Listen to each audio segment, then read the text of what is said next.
There are a lot of variables that we always have to specify for gases. And so we find it useful to define standard temperature and pressure. We call it STP for short, standard temperature and pressure. And you need to remember what this pressure and temperature are. Standard pressure is 1 atmosphere. So think of STP as being something that's easy to achieve. So atmospheric pressure, just regular atmospheric pressure, is easy. So that's our standard pressure, 1 atmosphere or 760 torr. The standard temperature is going to be 0 degrees Celsius. This is the temperature of an ice water bath. Okay, very easy to achieve. You don't need any technology. You don't even need a thermometer, really. You just put your flask of gas into an ice water bath and you can know that it's at 0 degrees Celsius. So that's standard temperature. We don't use Celsius in the gas law calculations, so that's going to be 273 Kelvin. Or if you're dealing with more than 3 sig figs, it would be 273.15 Kelvin. The book's a little sloppy about that. STP is useful for making comparisons between different gases, because in order to compare gases, they need to be comparable. And if the pressure and the temperature are very different, then you can't really look at the volume and the amount of gas, because it's just all crazy. So we use STP to compare. So we've talked about molar mass. We're going to talk about molar volume. So molar mass is the mass of a mole. Molar volume is the volume of a mole. And specifically, it's the volume of 1 mole of an ideal gas at STP. So standard temperature is 273 Kelvin. Standard pressure is 1 atmosphere. So we could calculate the volume of 1 mole of gas at STP. So we've got PV equals nRT. The volume is going to equal nRT over P. So what's N here? 1 mole. Okay. And since we are calculating the volume of 1 mole, we can say that 1 mole is exact. R is going to be the ideal gas constant, 0.08206 liters times atmospheres divided by moles times Kelvin. The temperature, this is STP. Because I've got 4 sig figs here and this is exact, I'm going to use a more precise number there. I'm going to use the 273.15 Kelvin. And then I'm dividing by the pressure. Pressure's 1 atmosphere. STP is defined as 1 atmosphere, and so we can consider that 1 atmosphere to also have, to be an exact number. So that's why I want to use the 273.15. I don't want this number to limit my number of sig figs. So 0.08206 times 273.15. 22.414. I should have 4 sig figs, or 6 liters. So that would be 22.41 liters.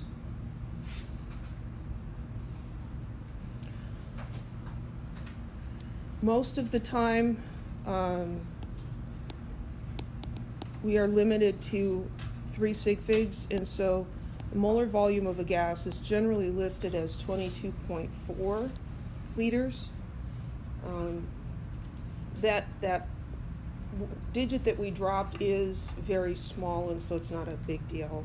This bothers me, but that's what they do. Any questions?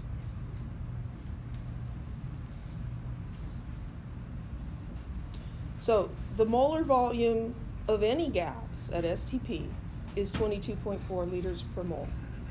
1 mole is 22.4 liters. Does that look like a conversion factor?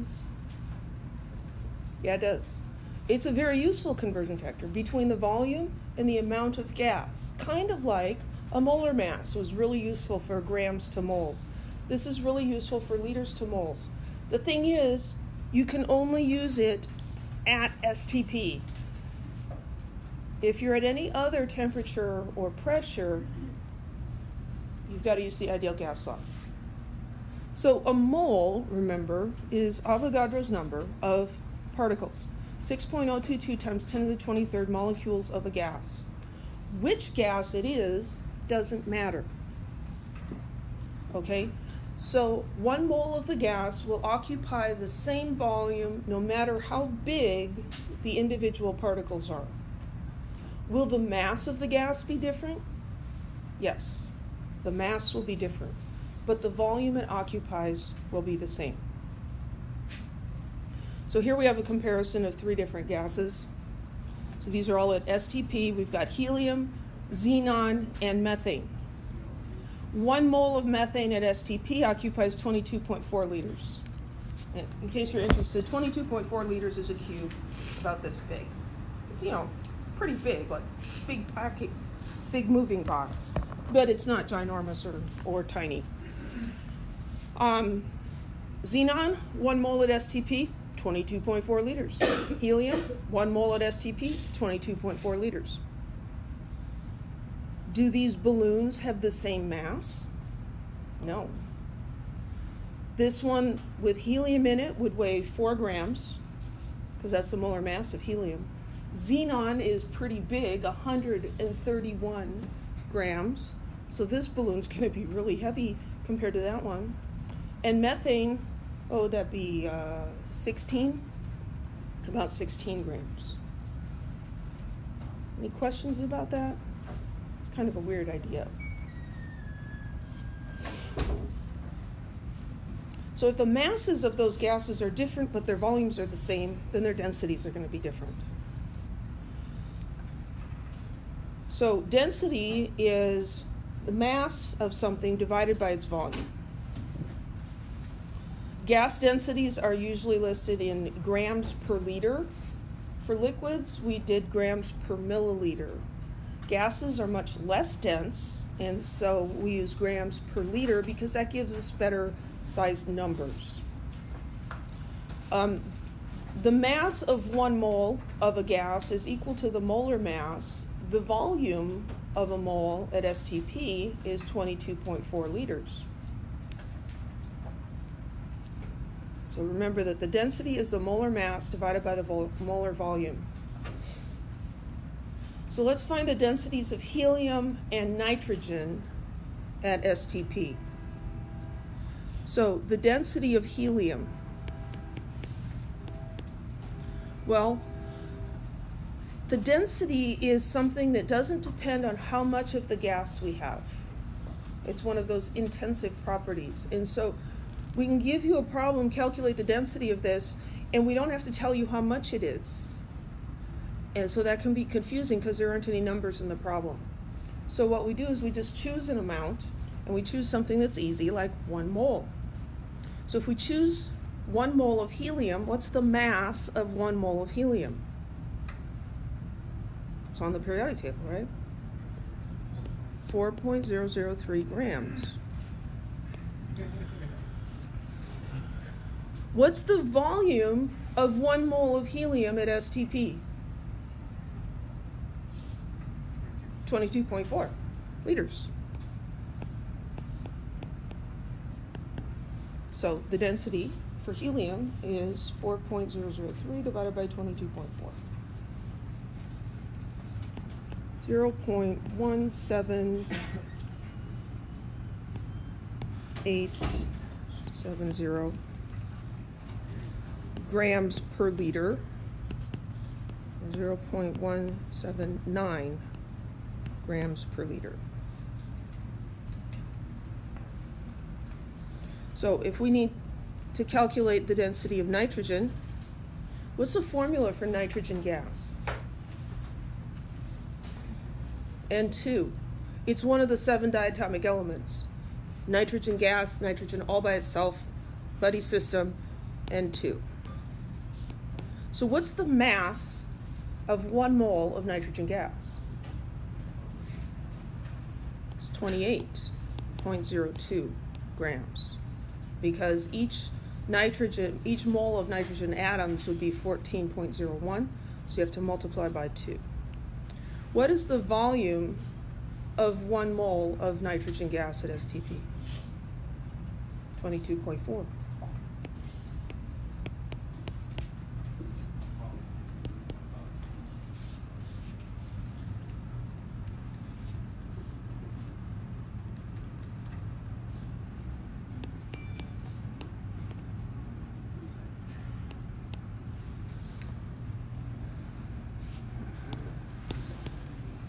So that would round to 1.25 grams per liter.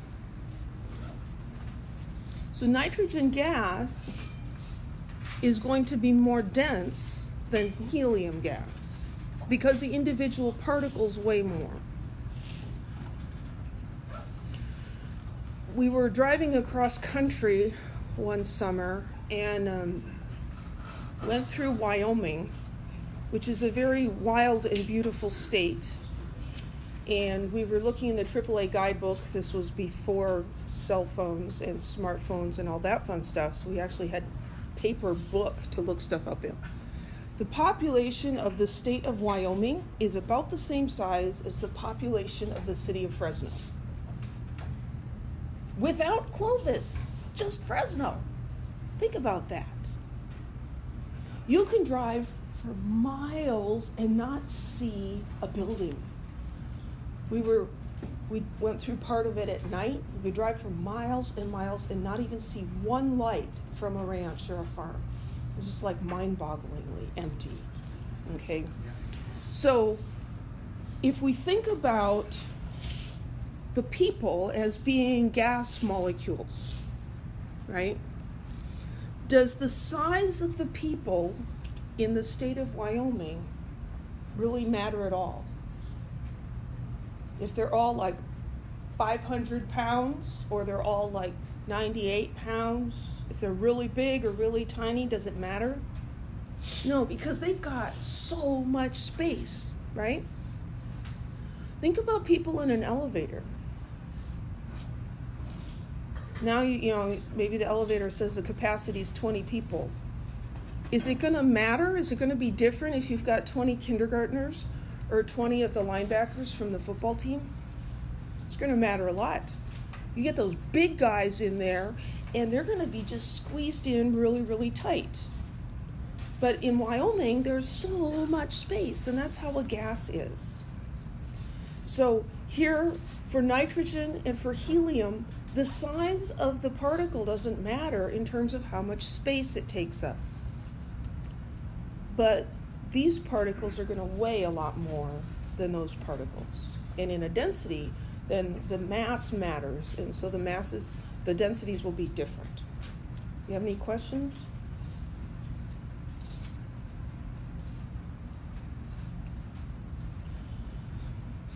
So your book goes through this and shows how density is directly proportional to molar mass, and ends up with this nice little formula here, that the density is equal to the pressure times the molar mass divided by RT. That is true, and you can do gas density problems that way, but that's another equation to remember. And my brain is saturated with equations. I don't have room for another one. So if you want to use that equation, you go right ahead, but I'm not going to give you that equation on the exam. So let's calculate a gas density. Now at STP, it was pretty easy. Here we've got to deal with different pressure and different temperature. So the density of xenon gas at a pressure of 742 millimeters of mercury and a temperature of 45 degrees Celsius. Long term, it's easier to retain, some more basic equations. So we can do this problem using the density equation, and using the ideal gas law. We don't have to memorize that other equation. So let's remember that density is equal to mass divided by volume, and PV equals nRT. So if we're trying to find the density of this gas, we need its mass and we need to divide by the volume. Now, they didn't tell us the mass, they didn't tell us the volume, because it actually doesn't matter. So we need to choose an amount. So we're going to choose 1 mole of gas. So we're going to calculate the density of 1 mole of gas, which is going to be the same as the density of any other quantity of this gas under these conditions. So I need the mass and I need the volume. Well, how do I find the mass of 1 mole of xenon?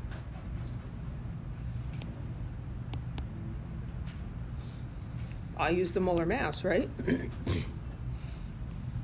1 mole, and when we choose 1 mole, we're choosing exactly. So 1 mole times the molar mass of xenon, 131.3 grams per mole. So it's just 131.3 grams. And then, so that's my mass, and then I need a volume. How do I calculate the volume of a gas? I use the ideal gas law. So I take PV equals nRT, and I rearrange that, solving for volume. Volume equals nRT divided by P. Well, what's my amount of gas in moles? 1, because that's what I picked. Makes things easy. So 1 mole. And I've got the ideal gas constant, that's our friend 0.08206. Liters times atmospheres over moles times Kelvin.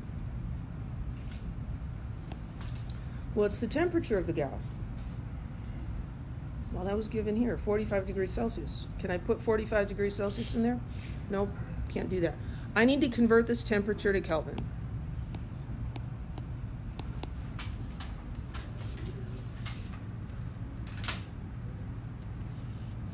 .318.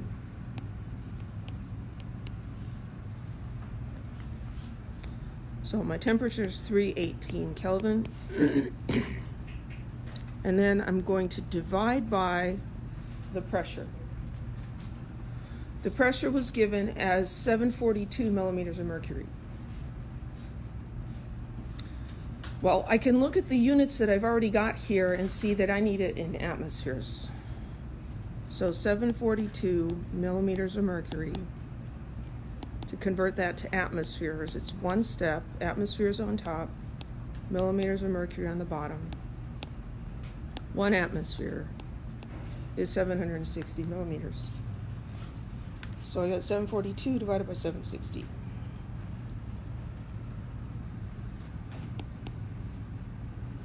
.976. It's got 3 sig figs, carry 2 extra ones in my pressure in atmospheres. 0.97631. Now I can check my units. The moles cancel.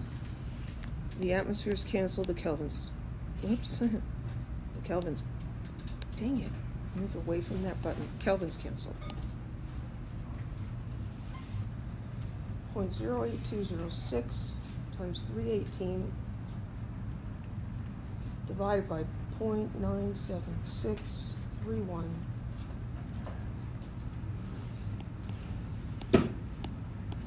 $26.7. 3 sig figs, carry 2 extras. It's my volume. I'm trying to calculate a density. I need a mass and a volume. So now I have both of the pieces. Density equals the mass, 131.3 grams, divided by the volume, 26.728 liters.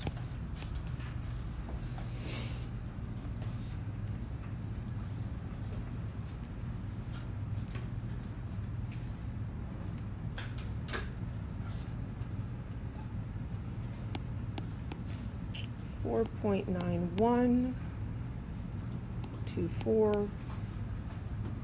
Unit is grams over liters. So it's going to round to 4.91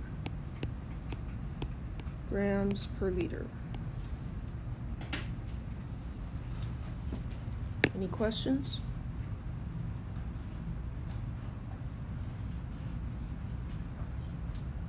Should be able to calculate the density of a gas at any temperature or pressure.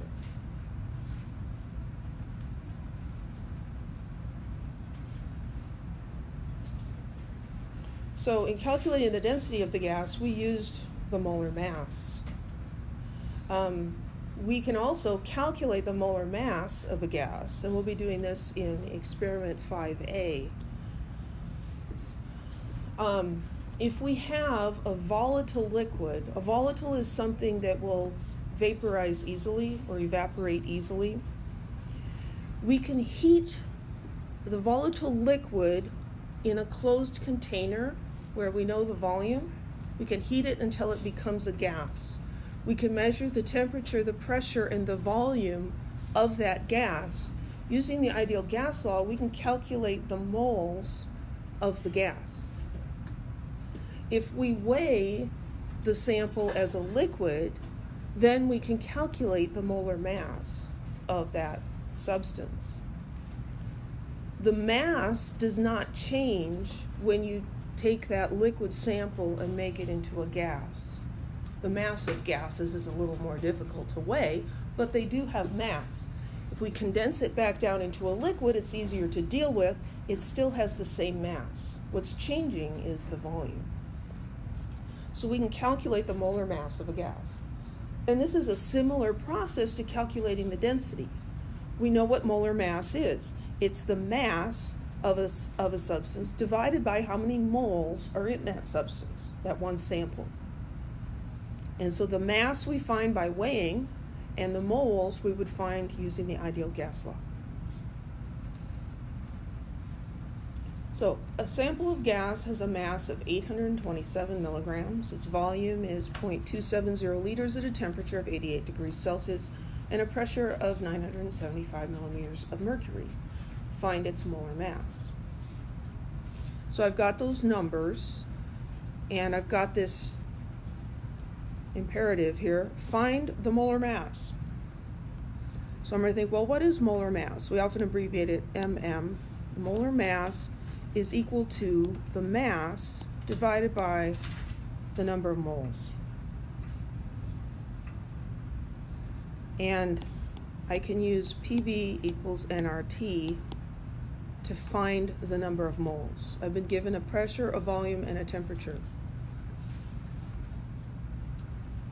So let's pull the numbers out.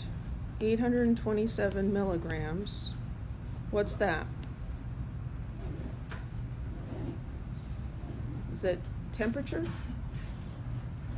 Pressure? It's the mass. It even says that. I'm not, yeah. Anyway. The volume is 0.270 liters. Volume equals 0.270 liters. Temperature is 88 degrees Celsius. And pressure is 975 millimeters of mercury.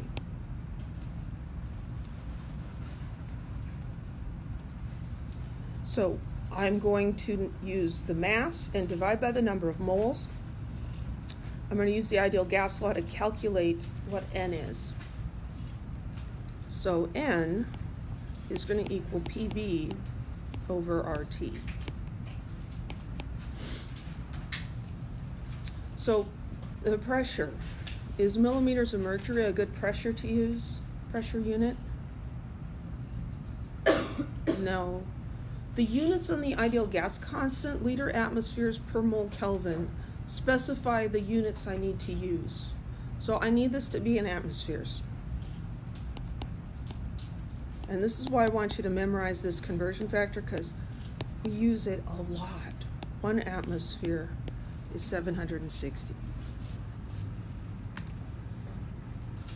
So I've got 975 divided by 760.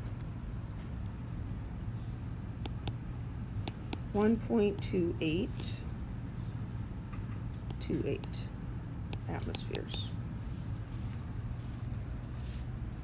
So I can put that in there. 1.2828 atmospheres. The volume was given to me in liters, so that's nice, because I'm looking for liter atmospheres per mole Kelvin. So I need liters here, 0.270 liters. In the denominator, I have R, 0.08206 liters times atmospheres divided by moles times Kelvin. You notice how I'm making that a vertical fraction? Because when you do the slash, your brain somehow loses the fact that it's a fraction. And then I need the temperature. And I look at the units here, Kelvin. I've got to put that temperature into Kelvin. Excuse me. So 88 plus 273, 361.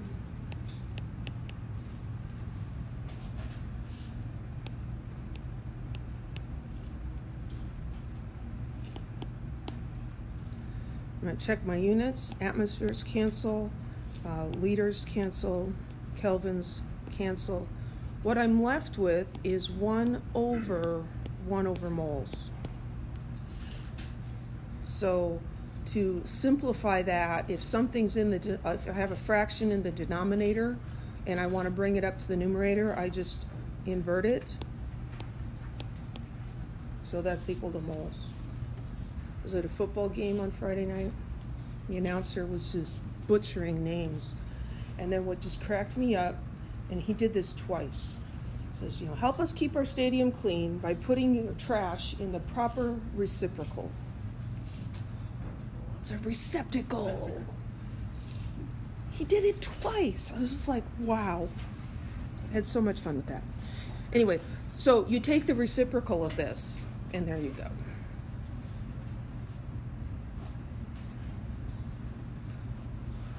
Okay, now when you punch this into your calculator, you need to be careful, okay?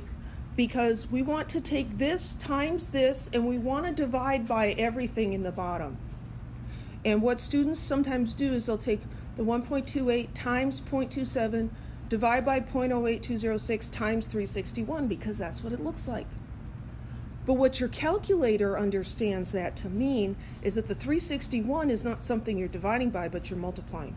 And so you'll end up with a much, much different number.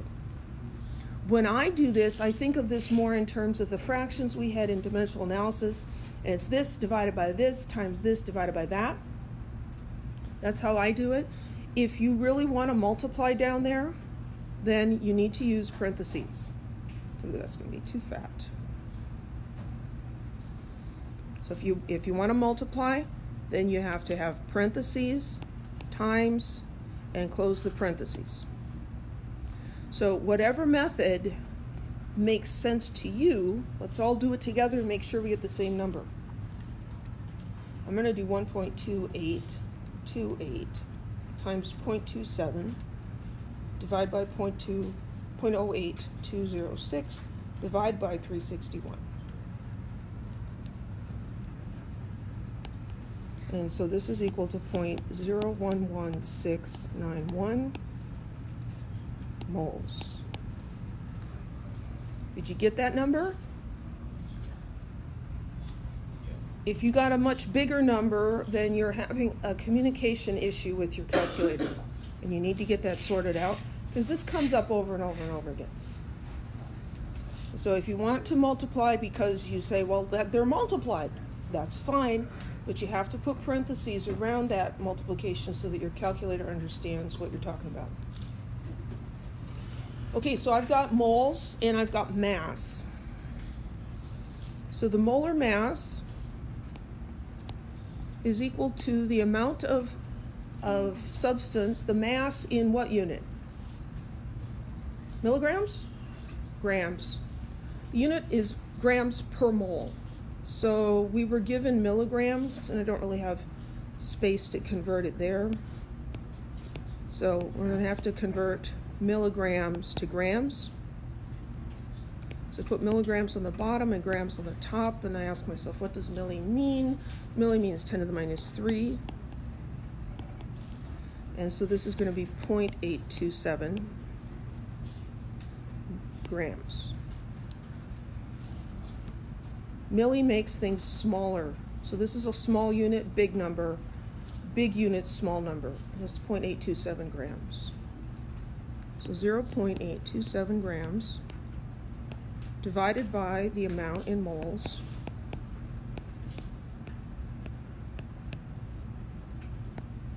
Always keeping track of sig figs. 0.827 divided by 0.011691.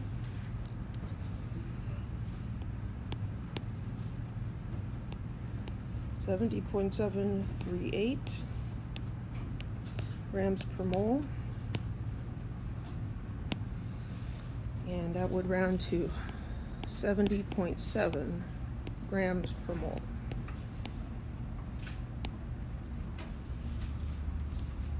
Any questions? Is that a reasonable molar mass? How do I know? What if you came up with 0.07 grams per mole? Is that even possible? 0.07? No. What's the smallest possible molar mass? 1. Hydrogen atoms, right? Hydrogen atoms would be 1 gram per mole. You can't get any smaller than that, okay?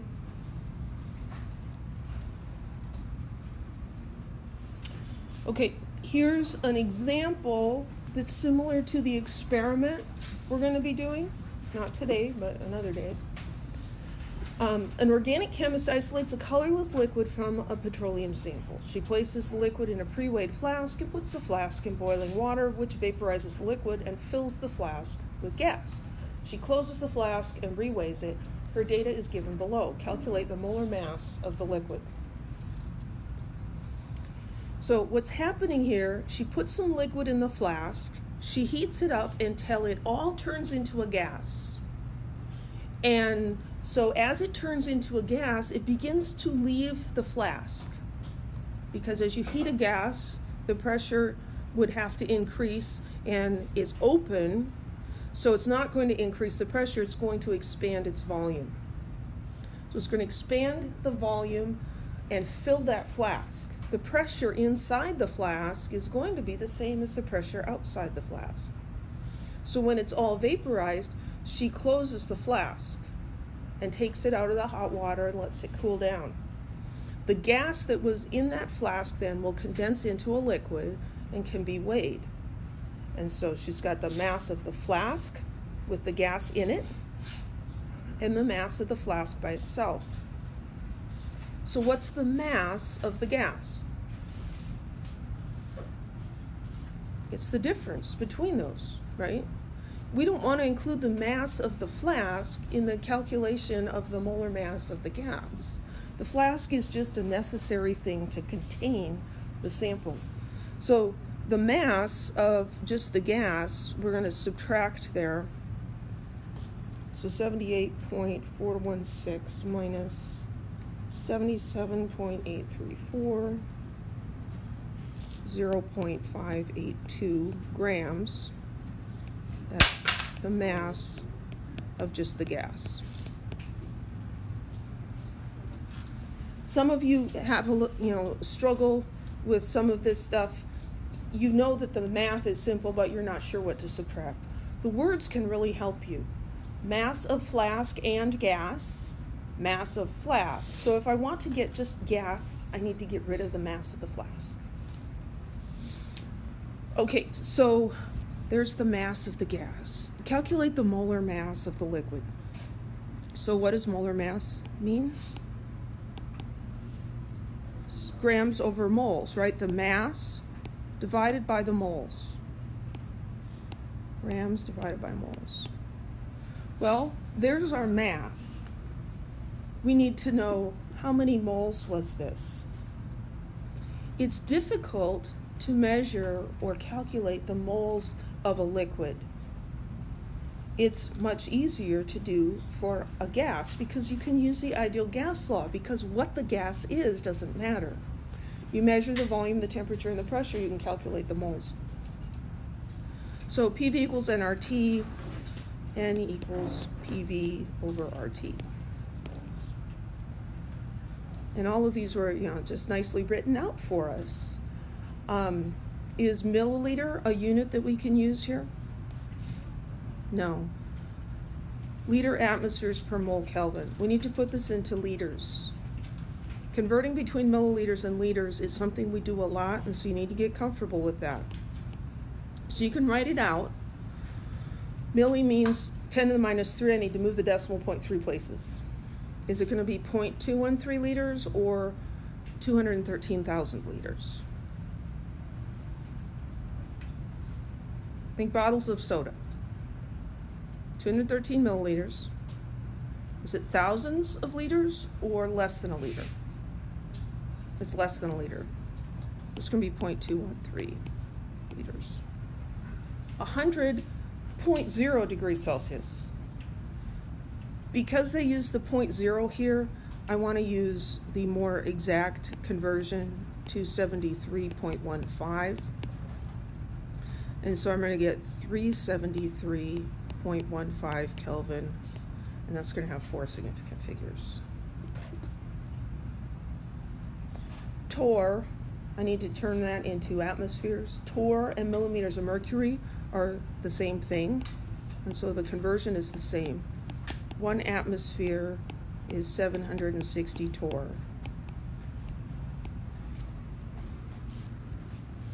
754 divided by 760,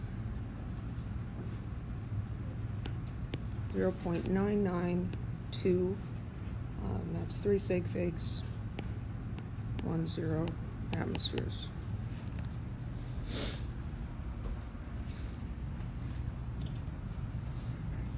I've got all of my parameters with the correct units. Can you see why it's important to be able to write stuff down? If you're trying to do all of this in your head, you're most likely going to make one little mistake, and that's all it takes to get the answer wrong. So I've converted all my units, and now I can put them into my equation. 0.99210 atmospheres, and the volume 0.213 liters, divided by 0.08206 liters times atmospheres divided by moles times Kelvin, and temperature 373.15 Kelvin. So get your calculator out. Let's do it. 0.99210 times 0.213 divided by 0.08206 divided by 373.15. I'm getting a very small number, but that doesn't mean it's wrong. 0.00690. I need to keep 3 significant figures. 1, and that's moles. Did you get that number? So here's my moles, and there's my mass in grams. So I'm going to put those into my equation for molar mass. Molar mass is equal to 0.582 grams divided by 0.0069011 moles.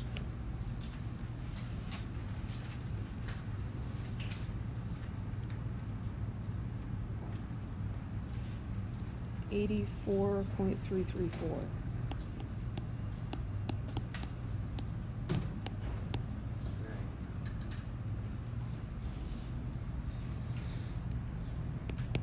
84.3 grams per mole. Is that reasonable? Reasonable mass? Yeah. What if I had 300,000? Probably not. There are molecules that are 300,000 grams per mole, but they're not going to be volatile. Any questions? Yes? How do you determine the pressure? So the way this is described, this flask was open to the atmosphere. So when she closed the flask, the pressure inside was equal to the pressure outside, and so you would use a barometer measuring atmospheric pressure. Good question. Yeah? The temperature, when you converted it, you included the 0.15? Yes. Besides the point? Yeah, I included the 0.15 here because this temperature was to the nearest tenth. And if I use 273, then I'm losing a significant figure there. Really, it's best to always use 273.15. So, if you want to just do one or the other and not have to ever think about it, always use the 0.15. That's not going to hurt anything. Good question. Anybody else?